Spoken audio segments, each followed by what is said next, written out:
देश में चल रहा है सबसे बड़ा त्योहार लोकसभा चुनाव 2024 और जल्द ही अंतिम चरणों के मतदान पूरे होकर 4 जून को आ जाएगा इसका रिजल्ट। अब रिजल्ट कैसा होगा, कौन कितने नंबर से पास होगा या फेल, ये उसी दिन पता चलेगा। पर एक बात के लिए काफी हद तक श्योरिटी है और वो ये कि मोस्ट प्रोबेबली हमें सेम गवर्नमेंट फिर से रिपीट होती नजर आएगी। अब यदि ऐसा होता है तो एक स्टेबल गवर्नमेंट के जो बेनिफिट्स होते हैं वो मिलने की हम उम्मीद कर सकते हैं। So finally coming to the point, आज की इस वीडियो में हम स्टॉक मार्केट के उन्हीं चुनिंदा सेक्टर्स के बारे में बात करने जा रहे हैं जिन्हें पीएम मोदी के तीसरे कार्यकाल में खास बेनिफिट मिलने की उम्मीद है। उन सेक्टर से रिलेटेड कुछ स्टॉक्स भी हम वीडियो में मेंशन करेंगे, बट ध्यान रहे कि ये कोई रिकमेंडेशन नहीं है, इट्स जस्ट एजुकेशनल वीडियो। पर वीडियो एंड तक जरूर देखना कि कहीं कोई सेक्टर मिस ना हो जाए। सबसे पहले बात करते हैं डिफेंस सेक्टर की। भारत अपने डिफेंस बजट को कंसिस्टेंटली बढ़ा रहा है और लेटेस्ट इंटरिम बजट में ये 6.21 लाख करोड़ तक पहुंच गया था। अपने नेक्स्ट टर्म में गवर्नमेंट का फोकस होगा देश की रक्षा और स्ट्रेटेजिक ऑटोनॉमी को और इनहेंस करना। जिस तरह around the globe geopolitical tension बढ़ रही है, ऐसे में मेक इन इंडिया जैसा इनिशिएटिव और रफ्तार पकड़ेगा। मिनिस्ट्री ऑलरेडी कई आइटम्स की लिस्ट जारी कर चुकी है जिन पर इंपोर्ट बैन इंप्लीमेंट किया गया है। ऐसे में इन प्रोडक्ट्स की मैन्युफैक्चरिंग का जिम्मा भी आता है इंडियन कंपनीज पर। और अब आगे डिफेंस कॉरिडोर्स और R&D में हैवी इन्वेस्टमेंट कंटिन्यू होगा, जिसके बेसिस पर हम कह सकते हैं कि defence stocks, private defence manufacturers और डिफेंस टेक स्टार्टअप्स में सिग्निफिकेंट ग्रोथ पोटेंशियल है।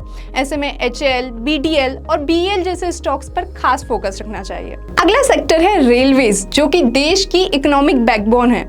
एफिशिएंट रेलवे सिस्टम से नेशनल कनेक्टिविटी इंप्रूव होती है और इकोनॉमिक एक्टिविटीज फास्ट ट्रैक होती हैं और इसलिए गवर्नमेंट लगातार इस पर काम कर रही है और नतीजन रेलवे स्टॉक्स ने भी एक्स्ट्राऑर्डिनरी रिटर्न जनरेट किया है।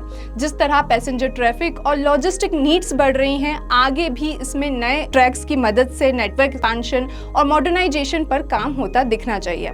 ऑलरेडी हम वंदे भारत और dedicated flight corridors and railway station redevelopment जैसे प्रोजेक्ट्स देख चुके हैं।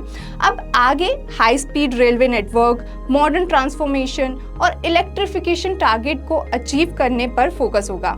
यहाँ IRCTC, इरकॉन एंड RBNL जैसे स्टॉक्स पर नजर रहेगी। तीसरा सेक्टर है ग्रीन एनर्जी। रिन्यूएबल एनर्जी का सिग्निफिकेंस आज के एनवायरमेंटल और इकोनॉमिक लैंडस्केप में बढ़ता जा रहा है। इंडिया का 2030 तक 450 से 500 गीगावाट रिन्यूएबल एनर्जी कैपेसिटी का टारगेट है। सोलर एनर्जी से जुड़ी स्कीम्स भी लॉन्च की गई हैं जिन पर आगे काम होना है।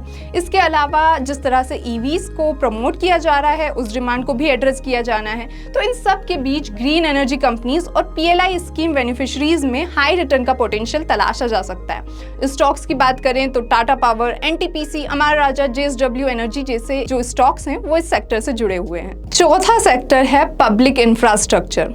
इंफ्रास्ट्रक्चर डेवलपमेंट किसी भी देश की ग्रोथ का फाउंडेशन होता है और देश के इस अमृत काल में गवर्नमेंट का मेन फोकस ही भारत निर्माण है, जिनमें नेशनल हाईवेज के कंस्ट्रक्शन से लेकर water project, smart city project और पोर्ट्स इंफ्रा तक सब कुछ कवर किया जाना है। आगे भी गवर्नमेंट के भारतमाला और सागरमाला जैसे प्रोजेक्ट्स पर स्पेंडिंग देखने को मिल सकती है। इसके अलावा गतिशक्ति मास्टर प्लान और urban metro project infra development को बूस्ट करेंगे।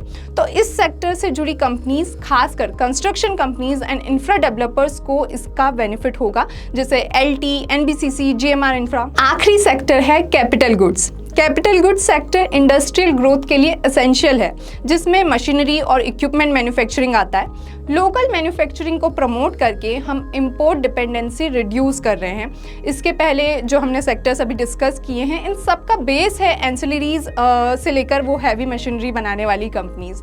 मेक इन इंडिया और बढ़ते FDI इनफ्लोज से इस सेक्टर में स्ट्रॉन्ग ग्रोथ पोटेंशियल है। अब आगे आत्मनिर्भर भारत के अंडर लोकल मैन्युफैक्चरिंग और एक्सपोर्ट कैपेबिलिटीज को और बूस्ट मिल रहा है। अपकमिंग PLI स्कीम से इस सेक्टर को और अपलिफ्टमेंट मिलेगा।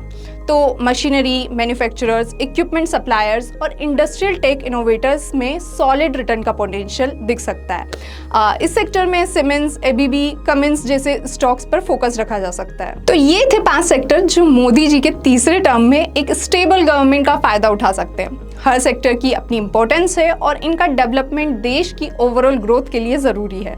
इन्वेस्टमेंट के पॉइंट ऑफ व्यू से ये सेक्टर्स प्रॉमिसिंग हैं और आप इनमें अपॉर्चुनिटीज़ एक्सप्लोर कर सकते हैं। So that's all for this time. Thank you. The content provided in the video is for informational and educational purposes only. It does not constitute or imply a recommendation to engage in any securities transactions or investment strategies. We do not provide personalized advice or determine suitability for individuals' financial needs. Please conduct your own analysis and consider your personal circumstances before making any investment decisions.